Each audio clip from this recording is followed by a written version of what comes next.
there is still some uncertainty about what the president will decide. Sources say he's even discussed the possibility of renegotiating the agreement. But Elaine, it's far from certain that the rest of the world would agree with that.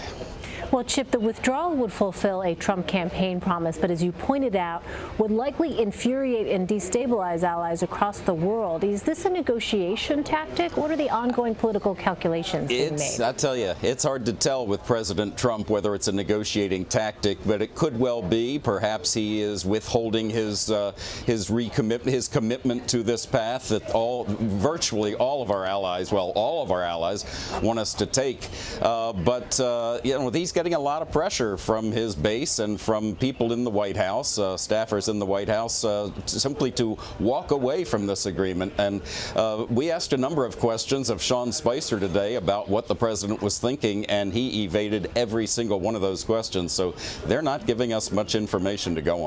Well, Chip, you spoke to Brian Deese, senior advisor to President Obama and the point person on the Paris climate negotiations.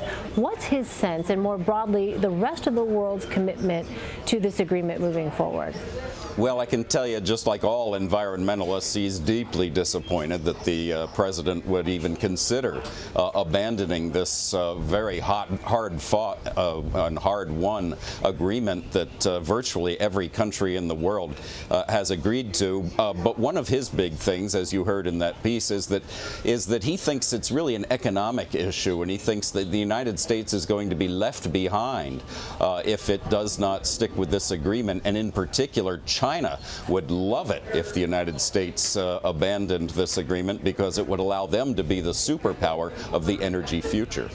Well, Chip, an early morning tweet by the president set off a wave of speculation Wednesday. Yes. He wrote, quote, "Despite the constant negative press, after deleting I don't know who knows how to pronounce that. Exactly. After deleting the message, he followed up with, quote, "Who can figure out the true meaning of Kofifi? Enjoy."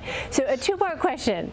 Even though it appears that the president is having some fun with this example, what is the potential long-term effect tweets could have on his legislative agenda? And what do you make of the president basically acknowledging the error there?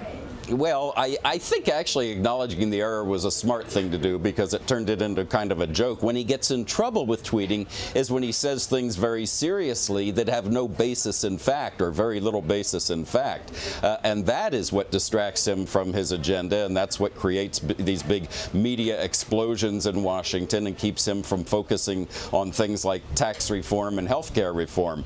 But this one, it was, you know, people have had a lot of fun with it, but I don't think it really hurt him. Perhaps it helped him, because who knows what controversial thing he might have said. Instead of people having fun with it, people might have been jumping all over him for saying something that's not based in fact. Finally, Chip, there are reports that the president has been handing out his cell phone number to world leaders. What do we know about potential security concerns? Well, I believe, as far as we know, it's the head of Mexico and Canada, maybe some others. What we know is that if he's not using a secure phone like the one in his limousine or in the Situation Room or in the Oval Office, or another phone that they specifically set up to be secure, if he's going to use that government-issued cell phone, then there's a good chance that somebody else who he doesn't want to be listening will be listening. Elaine? All right, Chip Reid at the White House for us. Chip, thanks. You bet.